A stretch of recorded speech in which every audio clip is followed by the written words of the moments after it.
Hello friends, welcome to channel.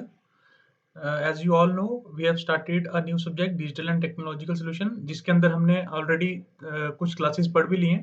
पहली class में हमने देखा कि डिजिटल एंड टेक्नोलॉजिकल सॉल्यूशंस के अंदर की डिजिटल टेक्नोलॉजी क्या चीज़ है, इसकी हिस्ट्री और एवोल्यूशन की बात की। दूसरी क्लास में हमने देखा कि सिग्निफिकेंस और रोल्स क्या हैं डिजिटल टेक्नोलॉजी के। फिर उसके बाद हमने बात की इंफॉर्मेशन एंड कम्युनिकेशन टेक्नोलॉजी और आईसीटी के टूल्स के बारे में हमने डिटेल में बात की। तो आज हम उसी चीज़ को आगे बढ़ा रहे हैं और next topic is our computer system. तो सब बच्चों को पता है कंप्यूटर सिस्टम क्या चीज़ है, इसमें कुछ भी नया नहीं है, आप सभी जानते हो, सारे पार्ट्स आपको पता है, लेकिन as a part of syllabus we should discuss it. हमको इसको डिस्कस करना चाहिए, तो हम वही डिस्कस कर रहे हैं। तो एक चीज़ मैं और मैं आपको क्लियर कर देना चाहता हूँ, जो बुक है, बुक में डेटा बहुत ज़्यादा दिया होता है। बुक के डेटा को आपको रिफाइन करना होता है। रिफाइन इन द सेंस कि आपको जो पेपर में पूछा जाए, आपको सिर्फ उसका जवाब देना है। ठीक है? तो पढ़ना आपको सब कुछ है, मतलब जो जितना आपको लिमिटेड लगता है कि इतना आपके पेपर में लिखने के लिए सफिशिएंट है, उतना आपको पढ़ना है, उससे ज़्यादा नहीं। ठीक है? तो आइडिया आपको सब कुछ होना चाहिए, लेकिन पेपर में उतना ही लिखना है जितना आपको क्वेश्चन की वेटेज होगी। तो अब मैंने आपको नोट्स नहीं प्रोवाइड किए हैं, अगर आपके पास बुक है तो book is a big thing. ठीक है? बुक में सब कुछ ही मिलेगा, ऐसा नहीं है कि बुक में आपको एक-एक टॉपिक दे दिए तो फिर वो that will not be a book, वो नोट्स बन जाएँगे। चलो, तो इस चीज़ को छोड़ते हैं पीछे और अब हम आगे चलते हैं कंप्यूटर सिस्टम के ऊपर। तो कंप्यूटर सिस्टम की अगर मैं बात करूँ तो डेफिनिशन आपके सामने लिखी हुई है। A computer is an electronic device that can be programmed to accept data, process it and generate result. या फिर इसको आप बोल सकते हो एक ऐसा डिवाइस जो क्या करेगा, आपसे इनपुट लेगा, इनपुट में आप क्या दोगे उसको डेटा, उस डेटा को कुछ वो प्रोसेसिंग करेगा और प्रोसेस करने के बाद आपको प्रोसेस्ड फॉर्म में आपको क्या देगा, रिजल्ट देगा, जिसको आप क्या बोलोगे, आउटपुट देगा। ठीक है? तो a computer along with additional hardware and software together is called as computer system. तो अगर इसके साथ एडिशनल हम हार्डवेयर भी लगा दें और सॉफ्टवेयर भी लगा दें, तो ये हमारा क्या बन जाता है, एक पूरा कंप्यूटर सिस्टम। ठीक है? तो कंप्यूटर क्या, सिंपल एक ऐसी चिप जिसको आप इनपुट दोगे और वो आपको कुछ प्रोसेस करके आउटपुट डेटा देगी। अगर मैं आपको दिखाना चाहूँ, अगर ये मेरा सीपीयू है, तो आप क्या करोगे, आप सीपीयू है और ये माफ कीजिएगा, लिखने में थोड़ी टेढ़ा-टेढ़ा लिख रहा हूँ मैं, ये मेरा माउस से लिख रहा हूँ तो उसमें लिखने में दिक्कत आती है। तो यहाँ पे आप इनपुट दोगे, ठीक है? यहाँ पे सीपीयू इसको क्या करेगा, प्रोसेस करेगा, जो भी इसकी इनपुट है, और प्रोसेस करने के बाद आपको आउटपुट देगा या फिर आप इसको क्या बोल दोगे, रिजल्ट दे देगा। ठीक है? इतना सा काम होता है आपके कंप्यूटर का। और जब इसी कंप्यूटर सिस्टम के साथ हम input devices, output devices, memory वगैरह सब अटैच कर देते हैं, that becomes a computer system. Okay? Very simple thing. तो यही चीज़ यहाँ पे लिखी है। कुछ आपके पास कंपोनेंट्स मैंने लगा के रखे हैं सामने, आप देख सकते हैं। This is your monitor, this is your, ये बड़ा इंपॉर्टेंट कंपोनेंट है। बहुत सारे बच्चों को लगता है this is CPU, it is not CPU. मैं फिर से क्लियर कर रहा हूँ, it is not CPU, CPU नहीं है। सबको लगता है ये सीपीयू है, ये सीपीयू नहीं है। जी, this is cabinet. Okay? This is a cabinet. Cabinet, इसके अंदर पूरा हमारी सीपीयू की असेंबली होती है। मदरबोर्ड भी इसके अंदर है, रैम भी इसके अंदर है, चिप आईसी इंटीग्रेटेड चिप जो है, प्रोसेसर जिसको बोलते हैं, वो भी इसके अंदर है, फिर हार्ड डिस्क भी इसके अंदर है। This is a cabinet. ठीक है? सिंपल याद रखना। This is your RAM, this is your mouse, this is your keyboard, this is your motherboard. Okay? ये सिंपल सा, और ये सारा सेमीकंडक्टर से बनता है। चलो, इतना तो आप सबको पता है और हम सब जानते भी हैं। नेक्स्ट हम आगे चलते हैं, देखते हैं हमारे पास क्या है। तो इतना हमको पता चल गया कि कंप्यूटर सिस्टम जो है डिफरेंट कंपोनेंट्स को मिला के बनता है, डिफरेंट कंपोनेंट्स की इंटीग्रेशन करके बनता है। और इसमें क्या-क्या कंपोनेंट्स आते हैं, एक सीपीयू, मैंने पहले ही स्टार्टिंग की क्लासेस में भी बताया था, सीपीयू प्लस मेमोरी। अगर आप कंप्यूटर को सिंपल भाषा में डिफाइन करना चाहते हो, बस that is the computer system. जहाँ पे एक प्रोसेसिंग यूनिट होनी चाहिए और दूसरी memory, that makes your computer system. तो ये 2 तो बड़े इंपोर्टेंट कंपोनेंट्स हैं, ये तो होंगे ही होंगे। इसके अलावा आप कुछ ऐड कर सकते हो, रिमूव कर सकते हो, चलेगा। लेकिन इन 2 के बिना आपका कंप्यूटर सिस्टम नहीं बन सकता। ठीक है? इनपुट डिवाइसेज़, आप माउस नहीं लगाओ, कीबोर्ड चला लो, चल जाएगा, कोई फ़र्क नहीं पड़ेगा। लेकिन इन 2 कंपोनेंट्स को नहीं आप हटा सकते। तो सीपीयू यहाँ पे आ गया, यहाँ पे memory, input output devices, storage devices जिसके अंदर आपके यूनिट आती है और आपके पास आउटपुट डिवाइसेस भी रहते हैं। ये सारे टुगेदर जब काम करते हैं तो अब आपका क्या बन जाता है, कंप्यूटर सिस्टम बन जाता है। अब कंप्यूटर सिस्टम बहुत बहुत ज्यादा बड़ी टर्म है, ठीक है? तो हमारे पास डिफरेंट डिफरेंट तरह के कंप्यूटर्स आते हैं। पर्सनल कंप्यूटर भी हो सकते हैं और हाई एंड सर्वर भी हो सकते हैं। आपके desktop, laptop, tablet computer, smartphone, ये सब क्या है, ये तो कॉमन चीजें जो हम यूज करते हैं। इसके अलावा हमारे पास सुपर कंप्यूटर्स होते हैं, डेटा सेंट्रिक डिवाइसेस होते हैं, जो बड़े-बड़े सारे डेटा, जो बिग डेटा, क्लाउड या हडूप की बात करते हैं, उनको प्रोसेस करने में काम आते हैं। चलो, आई होप इतना समझ आ गया होगा। बस इतना ही रेलेवेंट है, इससे ज़्यादा आपको थ्योरी पढ़ने के लिए आपके लिए ठीक है, ये पढ़ने के लिए आपके दिया हुआ, आप पढ़ो। तो ज़्यादा पेपर में आपको नहीं लिखना है, उतना ही लिखना है जितना आपके क्वेश्चन पूछा जाएगा। तो अगर आपको ब्लॉक डायग्राम ऑफ कंप्यूटर की बात करूँ, तो ये सामने आपके ब्लॉक डायग्राम है, ठीक है? तो ये कुछ नहीं है, जो मैंने अभी आपको डायग्राम दिखाई ना, ये वही डायग्राम है। दिस इज़ योर सीपीयू, मैंने यही डायग्राम दिखाई थी। यहाँ पे मैंने आपको दिखाया था इनपुट और यहाँ पे मैंने दिखाया था आउटपुट। सिर्फ किसी भी चीज़ को बढ़ा-चढ़ा के दिखाने के तरीके होते हैं। तो अगर इसको देखो तो है क्या? यही डायग्राम है, जो मैंने गंदी सी डायग्राम आपको दिख रही है साथ में।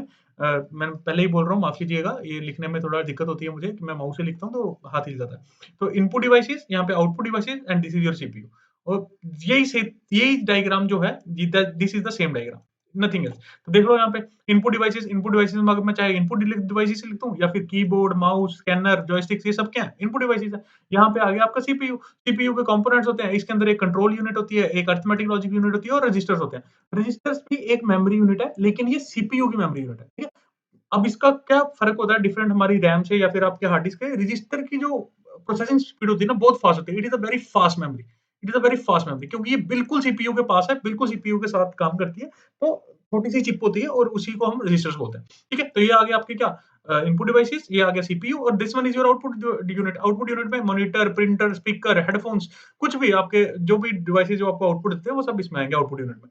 और इसी के साथ कनेक्टेड रहती है हमारी रैम और यहाँ पे हमारी सेकेंडरी मेमोरी। देखो, रैम हमारी टेम्परेरी डेटा स्टोर करने में मदद करती है। ठीक है? ज़्यादा डेटा रैम में हम नहीं स्टोर कर सकते और बैकएंड पे हमारे पास रहती है सेकेंडरी मेमोरी, जिसको आप हार्ड डिस्क भी बोलते हो। जिसको आप हार्ड डिस्क भी बोलते हो और आज के टर्म्स में हम इसको एसएसडी भी बोलते हैं। एसएसडीज़ आ रही हैं तो हम एसएसडीज़ के नाम से भी इनको जानते हैं। ठीक है? Solid state drive.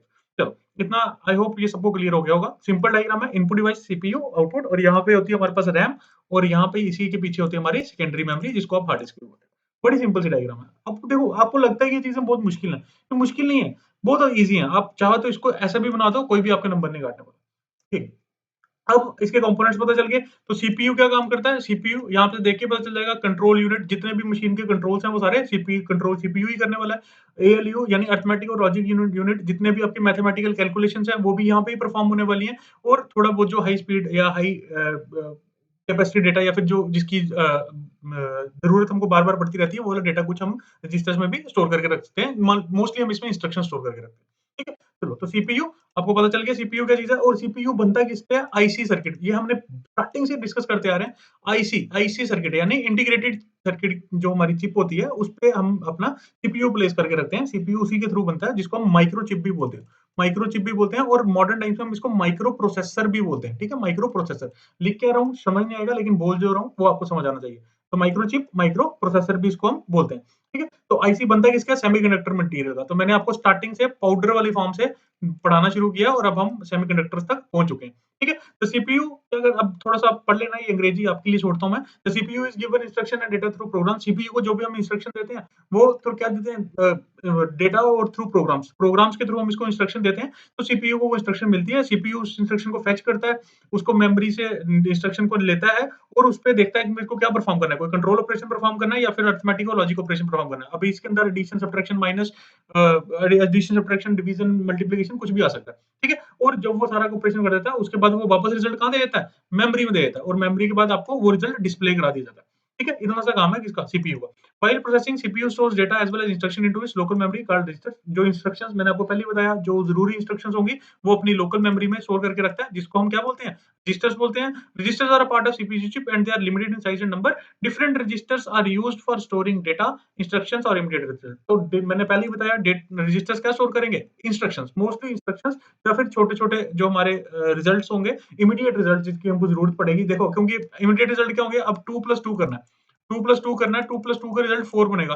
तो 2 और 2 को ऐड करने के लिए कोई थोड़ी-सी मेमोरी तो चाहिए। तो वो मेमोरी कहाँ मिलेगी आपको? वो मेमोरी आपको रजिस्टर में मिलेगी। आई होप आपको ये क्लियर हो गया होगा। अदर देन रजिस्टर, सीपीयू के कुछ और भी कंपोनेंट होते हैं, हमने पहले डिस्कस कर लिए, एक कंट्रोल यूनिट और एक अरिथमेटिक लॉजिक यूनिट। ठीक है? तो control unit control of sequence perform करती है, इंस्ट्रक्शन जो आ रही है उसको इंटरप्रेट करेगी, किस पार्ट को भेजनी है वो इंस्ट्रक्शन, वो भी डिसाइड करेगी, और जो भी काम करना है, मेमोरी कैसे लोकेट करनी है, उस पे भी वो ध्यान देगी। तो एएलयू और इनपुट आउटपुट डिवाइसेस, कौन सी इंस्ट्रक्शन एएलयू को देनी है, ये भी काम कौन करेगा? कंट्रोल यूनिट ही करेगी। तो सीपीयू को हम माइक्रो प्रोसेसर भी कहते हैं, यही हमने पहले भी डिस्कस कर लिया। दूसरी आती है आपके पास मेमोरी यूनिट। मेमोरी यूनिट क्या करती है? मेमोरी यूनिट में आता है आपका डेटा स्टोरेज डिवाइस, ठीक है? तो इसको मोस्टली मेमोरी यूनिट को अगर हम बात करें तो हम सिंपल बोल सकते हैं RAM. RAM stands for random access memory, और रोम आपकी होती है, ये परमानेंट टाइप की होती है, इसको रीड ओनली मेमोरी भी बोलते हैं। चलो, तो रैम हमको हम पर्टिकुलरली क्या बोल देते हैं? मेमोरी। मेमोरी अगर मैं कहीं लिख रहा हूँ तो that is RAM.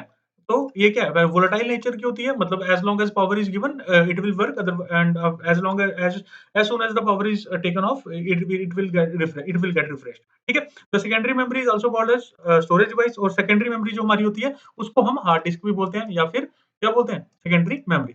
This is one and the same thing.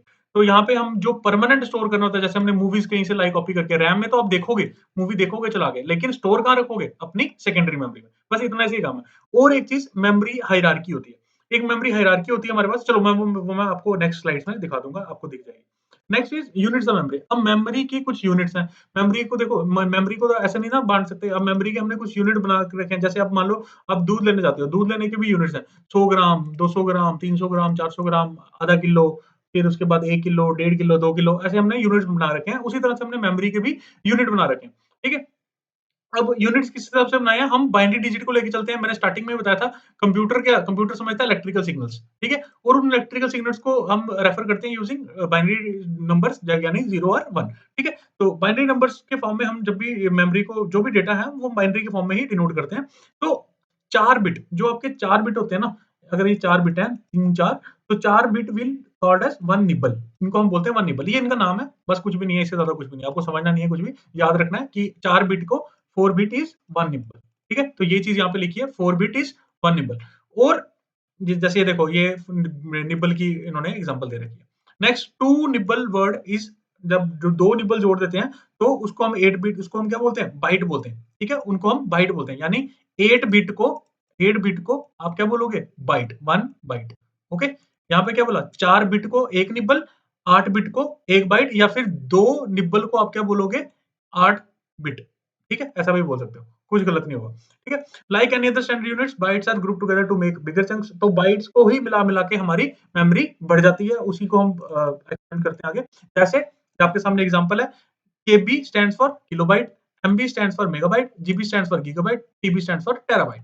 1 KB में होते हैं 1024 बाइट्स। तो 1 बाइट में कितना होता है? 8 बिट, याद रखना, 1 बाइट में 8 बिट होते हैं, ठीक है? तो 1 केबी में 1 केबी में 1024 बाइट्स, 1 एमबी में 1024 केबी, 1 जीबी में 1024 एमबी, मतलब पीछे वाली यूनिट को देखते जाना आपने। अब 1 टीबी में 1024 जीबी, यहाँ पे फिर आती है पेटाबाइट, फिर एक्साबाइट, ज़ेटाबाइट और योटाबाइट। इतनी कंप्यूटर वाले बच्चों को इतनी मेमोरी यूनिट पता ही होनी चाहिए। कहीं न कहीं आपको कॉम्पिटिटिव एग्ज़ाम में, यूनिवर्सिटी एग्ज़ाम में तो पूछा ही जाएगा, कॉलेज एग्ज़ाम में पूछा जाएगा। कॉम्पिटिटिव एग्ज़ाम में ये सीधा यहाँ से मिल जाता है क्वेश्चन कि भई 1 पेटाबाइट क्या होता है? पेटाबाइट में कितने टेराबाइट होते हैं? 1 एक्साबाइट में कितने पेटाबाइट होते हैं? 1 ज़ेटाबाइट में कितने एक्साबाइट होते हैं? 1 योटाबाइट में कितने ज़ेटाबाइट होते हैं? तो ये चीज़ें आपको पता होनी चाहिए। सिंपल यूनिट्स हैं, जैसे हम अपना सामान तोलने के लिए यूज़ करते हैं, वहाँ पे कंप्यूटर में हम मेमोरी को इनसे डिनोट करते हैं।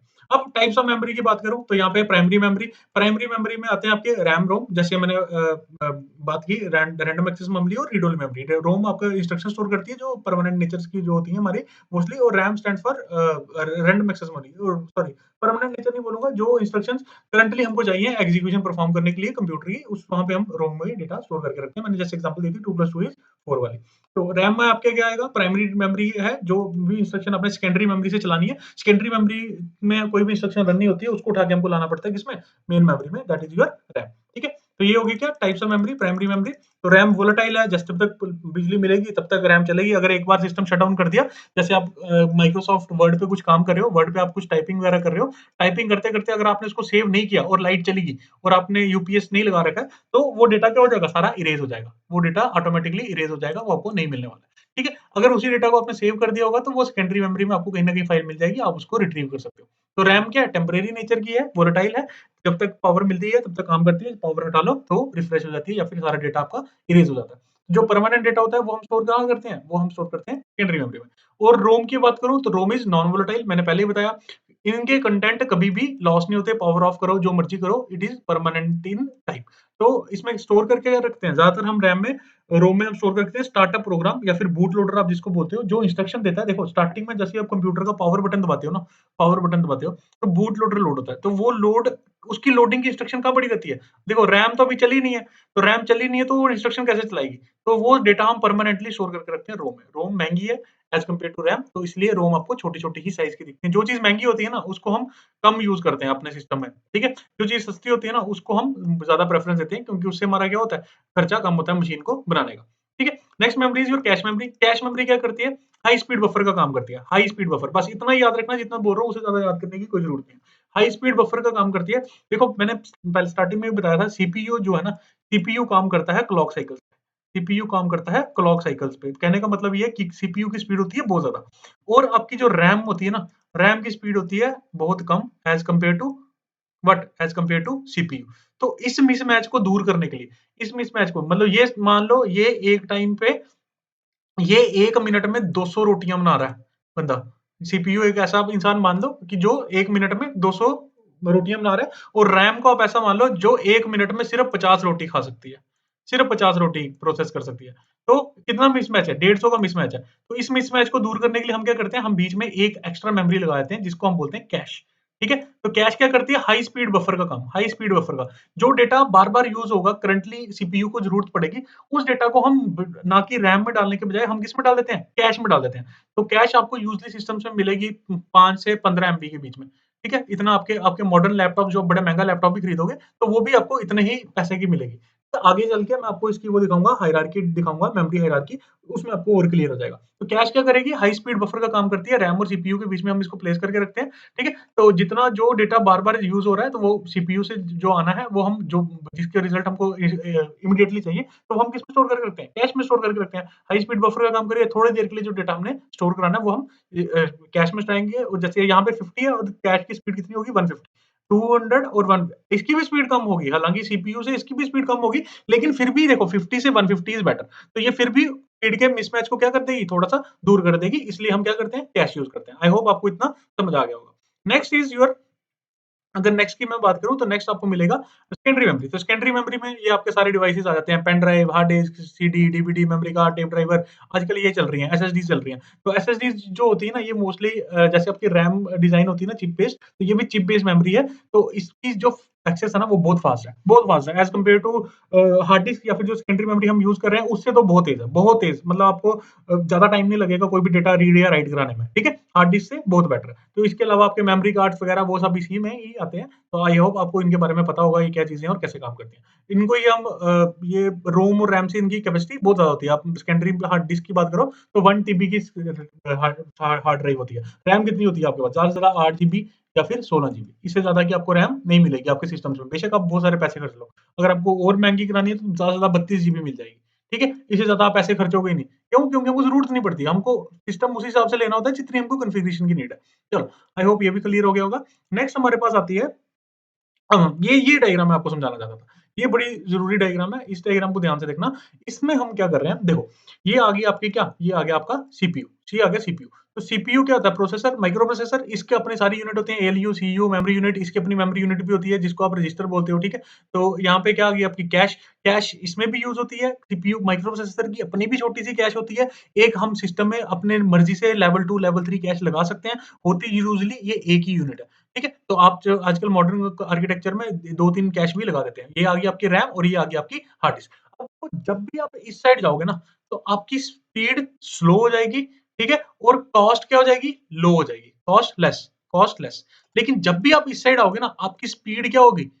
बढ़ जाएगी, और कॉस्ट क्या हो जाएगी? वो भी बढ़ जाएगी। ठीक है? अब ये आधों को समझ आएगा, आधों को नहीं आएगा। फिर से मैं बताता हूँ। यहाँ पे आ गया आपका सीपीयू, ठीक है? ये सीपीयू, सीपीयू की स्पीड होती है बहुत ज़्यादा। स्पीड होती है बहुत ज़्यादा, प्रोसेसिंग स्पीड होती है बहुत ज़्यादा, ये क्लॉक साइकिल में काम करता है। तो इसके बाद आती है कैश, कैश की स्पीड होती है इससे कम, सीपीयू से कम, ठीक है? इस लेवल 3 की स्पीड होगी इससे कम, लेवल 2 वाली से कम, रैम की स्पीड होगी कैश से कम। रैम की जो स्पीड है वो कैश से कम होती है, और हार्ड डिस्क की जो स्पीड होती है वो सबसे कम होती है as compare to all this memory. तो इसलिए मैंने बोला, जब भी आप इस साइड आओगे, तो आपकी स्पीड बढ़ जाएगी, और आपकी क्या? कॉस्ट भी। लेकिन जितनी स्पीड बढ़ेगी उतने पैसे भी तो खर्चने पड़ेंगे। कैश बहुत महँगी होती है एज़ कंपेयर टू रैम। इतने पैसे देते हैं तो 15 एमबी की कैश मिलती है, और उतने पैसे में हमको हार्ड डिस्क मिल जाती है 1 टीबी, 2 टीबी के आराम से। ठीक है? तो जब भी आप इस साइड जाओगे, तो आपकी मेमोरी स्पीड स्लो हो जाएगी, और आपकी क्या होगी? कॉस्ट भी कम हो जाएगी। क्योंकि ये स्पीड स्लो है, इसलिए इनकी कॉस्ट भी क्या होगी? कम होगी। इसी को हम बोलते हैं मेमोरी हायरार्की। पेपर में कई बार ऐसे डायरेक्ट आ जाता है क्वेश्चन कि मेमोरी हायरार्की बना के दिखाओ और उसके कंपोनेंट्स एक्सप्लेन करो। बस इतना सा क्वेश्चन आपको पूरे 10 मार्क्स दिला देगा। आई होप ये क्लियर हो गया होगा। Next next is your input devices. अब इसके अलावा आपके कंपोनेंट्स देखो, कंप्यूटर सिस्टम पढ़ रहे हैं ना, तो कंप्यूटर सिस्टम में सब कुछ आएगा। इनपुट डिवाइसेस और आउटपुट डिवाइस। इनपुट डिवाइसेस में क्या आते हैं, जिन डिवाइसेस को यूज करके आप इनपुट देते हो, keyboard, mouse, scanner, touch screen, voice. आजकल तो वॉइस भी as a part of input है, ठीक है। आजकल हम वॉइस से भी, आपने गूगल यूज किया होगा, ओके गूगल करते हैं हम, ओके गूगल बोलते हैं, तो ओके गूगल बोल के हम बोलते हैं ओपन कैमरा, तो वो कैमरा खुल जाता है, तो वो भी क्या दे रहा है, एक किस्म का इनपुट दे रहा है। ओके अलेक्सा बोलते हैं, तो अलेक्सा से भी हम अपना काम करा सकते हैं, ठीक है, काम करवा सकते हैं, ठीक है। तो ऐसे सीरी, हे सीरी बोले तो आईफोन जो यूज करते हैं उनको पता होगा, हे सीरी बोल के हम अपना काम क्या करा सकते हैं। वो क्या दे रहे हैं हम इनपुट ही है, मशीन को क्या दे रहे हैं, इनपुट दे रहे हैं, और मशीन उसको स्टोर कर रही है, ठीक है। तो जो भी चीजें क्या देगी आपको, इनपुट कराना चाहो तो वो आप इनपुट कर सकते हो। इतना ही है, बाकी आप ये अपनी नॉलेज के लिए पढ़ लेना, ठीक है। चलो, नेक्स्ट आते हैं आपके पास आउटपुट डिवाइसेस, ठीक है। इनपुट डिवाइसेस हो गए, और नेक्स्ट आते हैं आपके पास आउटपुट डिवाइसेस। आउटपुट डिवाइसेस क्या होते हैं, जो आपको आउटपुट देंगे। जैसे आपके प्रिंटर्स, देखो मैंने एक सिंपल सी डायग्राम बना रखी है। इनपुट डिवाइसेस आ गए आपके keyboard, optical pen, scanner, joysticks, ये बारकोड, डिजिटल कैमरा। अब देखो ये जो इंटरसेक्शन हो रही है ना, ये डिवाइसेस इनपुट का भी काम कर रहे हैं और आउटपुट का भी काम कर रहे हैं। देखो जैसे कैमरे में आप फोटो खींचते हो, ठीक है, इनपुट भी किया और आउटपुट वो आपको स्क्रीन के ऊपर दिखाता है, तो इनपुट भी कर रहा है और आउटपुट भी कर रहा है। पेन ड्राइव में आप डेटा रीड भी करते हो और डेटा किसी को देते भी हो, दोनों काम कर रहे हैं। टच स्क्रीन इनपुट भी लेती है और आउटपुट भी दिखाती है। आपका mobile phone simple example. CD में आप डेटा डाल भी सकते हो और डाटा कहीं पे दे भी सकते हो। वेबकैम आपको किसी की वीडियो इमेज दिखाता भी है और आप हमारे भी किसी को ट्रांसफर करता है। फैक्स मॉडम ये इसी तरह से काम करते हैं, मॉड्यूलेटर और डिमॉड्यूलेटर दोनों काम करते हैं। आउटपुट डिवाइस ये आपके सुनने के काम आते हैं, हेडसेट भी आपके सुनने के काम आते हैं। स्क्रीन भी एक आउटपुट डिवाइस है, क्यों, आपको सारा रिजल्ट, जैसे मैं ये जो इन्फॉर्मेशन देख पा रहा हूँ, ये थ्रू स्क्रीन ही देख पा रहा हूँ। प्रिंटर आपको आउटपुट देते हैं, स्पीकर्स आपको आउटपुट देते हैं, plotter, plotter is just like printer, लेकिन ये बड़ी बड़ी जो आपकी, आपने देखा होगा फ्लेक्सी जो आप बनाते हो, वो through with help of plotter बनाते हो। स्पीकर्स आपको आउटपुट देते हैं। तो इनपुट डिवाइस जो, जिसको आप इनपुट देते हो, जिनको जो रैम में स्टोर होती है इंस्ट्रक्शंस, और बाद में उनको प्रोसेस करके आउटपुट डिवाइस पे आपको रिजल्ट देखने को मिलता है। आई होप ये सारा कंप्यूटर सिस्टम आपको क्लियर हो गया होगा। इतना ही कंपोनेंट है कंप्यूटर सिस्टम का, इससे ज्यादा कुछ भी नहीं है। अगर मैं वर्किंग ऑफ कंप्यूटर सिस्टम की बात करूं, तो आप सिंपल सा एक ये डायग्राम देख लो। तो वर्किंग ऑफ कंप्यूटर सिस्टम में क्या होता है, ये मान लो मैं हूँ, ठीक है, मैं हूँ, मैंने इनपुट किया, मैंने कोई डेटा लिखा, ठीक है, कोई डेटा लिखूंगा किससे, कीबोर्ड यूज करके, माउस यूज करके, और वो डेटा मैं किस पे लिखूंगा। अगर मुझे कोई वर्ड की फाइल बनानी है, आपको पढ़ाना है, तो मैं वर्ड की फाइल बनाऊंगा या फिर मैं पीपीटी बनाऊंगा। मैंने एक पीपीटी बना ली, ठीक है, पीपीटी बना ली, या फिर मैंने कोई एक्सेल की शीट बना ली। आपका रिजल्ट बनाना था, मैंने एक्सेल की शीट बना ली। फिर उसको प्रोसेस करेगा कौन, ऑपरेटिंग सिस्टम। जो भी काम करेगा ना, ये मैनेजर होता है। Operating system is the manager of computer system, याद रखना ये चीजें। Operating system is the manager of computer system. जो भी प्रोसेसिंग होगी करेगा कौन, ऑपरेटिंग सिस्टम करेगा। प्रोसेसिंग करने के बाद उसके डिजायर ऑपरेट करेगा सीपीयू, करेगा सीपीयू, लेकिन करवाएगा कौन, ऑपरेटिंग सिस्टम करवाएगा। ऑपरेटिंग सिस्टम बताएगा कि भाई इस बंदे ने, यानी मैंने एक इंस्ट्रक्शन दिया है, मैंने बोला कि पहले ये वाली फाइल खोलो। एक्सेल में काम करना था ना, जैसे फिर से मैं समझा रहा हूँ, ध्यान से देखना। मैं इसको बोलूंगा कि मैंने एक्सेल चलाना है, तो जैसे ही मैं इंस्ट्रक्शन दूंगा कि भाई एक्सेल को क्लिक करो, जैसे मैंने एक्सेल के आइकन पे क्लिक किया, 2 बार क्लिक किया, जैसे ही मैं क्लिक करूंगा, तो ऑपरेटिंग सिस्टम इंस्ट्रक्शन देगा किसको, सीपीयू को, कि भाई इस बंदे ने बोला है कि क्या कर दो, एक्सेल खोल दो। तो सीपीयू पीछे से क्या कर देगा, एक्सेल की को रन कर देगा। एक्सेल रन हो गया, लेकिन कराया किसने, इंस्ट्रक्शन दी ऑपरेटिंग सिस्टम ने, ठीक है। तो ऑपरेटिंग सिस्टम बोलेगा एक्सेल खोल दो, एक्सेल खोल जाएगा, फिर मैं उसमें अपना इनपुट कर लूंगा कीबोर्ड से और माउस से, जो भी डेटा डालना है वो डाल दूंगा, और उसके बाद उस रिजल्ट को सेव कर लूंगा, और उस डेटा को मैं अपनी स्क्रीन के ऊपर देख सकता हूँ। अगर मैं मान लो यहाँ पे बोलूँ मैंने गाना सुनना है, यहाँ पे मैं म्यूजिक प्लेयर खोल दूँ, तो जैसे ही मैं म्यूजिक प्लेयर पे क्लिक करूंगा, ऑपरेटिंग सिस्टम बोलेगा सीपीयू को कि भाई इस बंदे ने, यानी प्रणव ने बोला है कि भाई म्यूजिक प्लेयर चलाओ, म्यूजिक प्लेयर चला दो। जैसे म्यूजिक प्लेयर चलेगा और उस पर गाना चला दो, ये वाला इसने गाना सिलेक्ट किया, गाना चल जाएगा, चलाएगा कौन, operating system with the help of CPU control unit के थ्रू से, और हमको वो आउटपुट मिल जाएगी स्पीकर पे। इस तरह से हमारा क्या काम करता है, यूजर इनपुट देता है, फिर एप्लीकेशन सॉफ्टवेयर आते हैं, उन अपना काम करते हैं, ऑपरेटिंग सिस्टम अपना काम करता है, और आपको आउटपुट में रिजल्ट देखने को मिलता है। This is your computer system, this is how the computer system work. तो अगर आप चाहो तो ये एक टाइमलाइन है, ये देखो, ये सारा डेटा आपकी नॉलेज के लिए दिया हुआ है। आपको जरूरी नहीं है कि सारा डेटा रट्टा मार के जाना है, नहीं।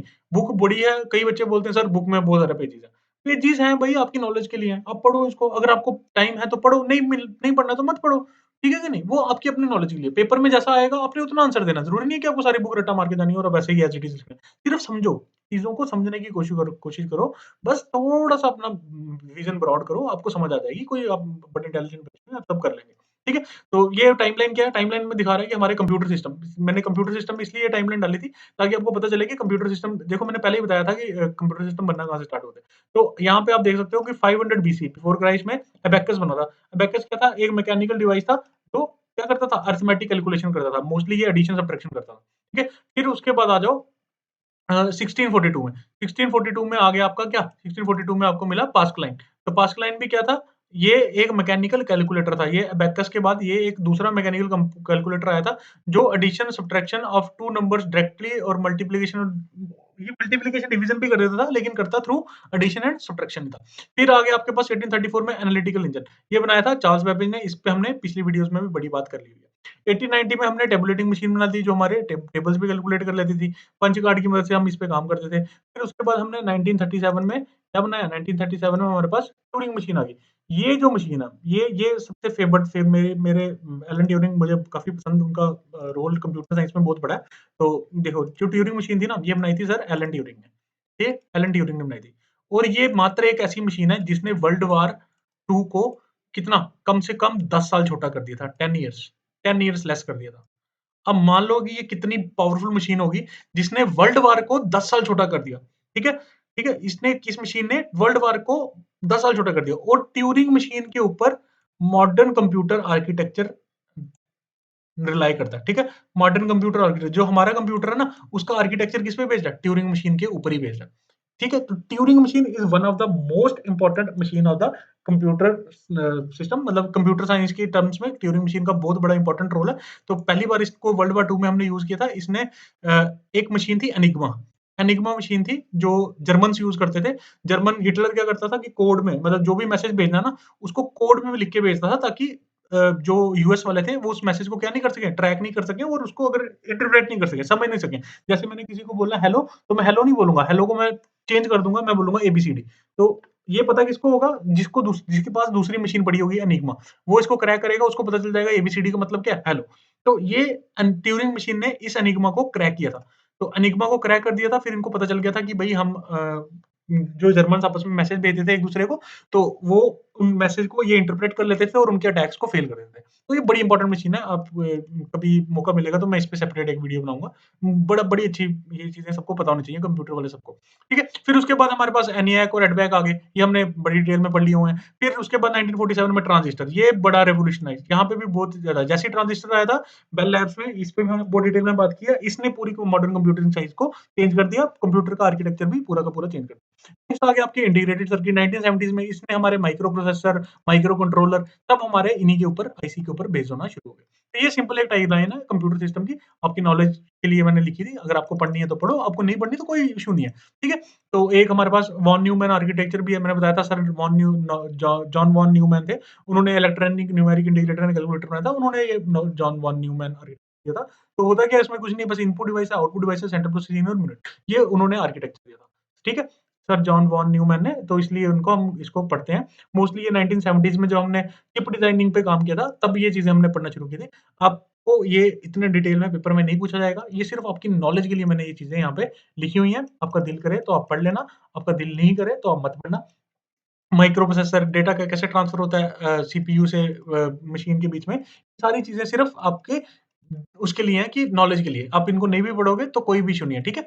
तो आई होप आपको कंप्यूटर सिस्टम क्या है वो समझ आ गया होगा। कंप्यूटर सिस्टम कैसे काम करता है, माइक्रो प्रोसेसर क्या चीज़ें हैं, सीपीयू क्या चीज़ें हैं, हार्ड डिस्क क्या चीज़ें हैं, रैम क्या चीज़ें हैं, इनपुट डिवाइसेज़ क्या हैं, आउटपुट डिवाइसेज़ क्या हैं, वो सारी चीज़ें आपको समझ आ गई होंगी। कोई भी डाउट है, feel free to ask questions, ठीक है? आप अपने क्वेश्चन्स कमेंट सेक्शन में डाल सकते हो। इसके अलावा भी कोई डाउट है, I will try to solve it, और जितना मेरे से हो सका मैं करूँगा।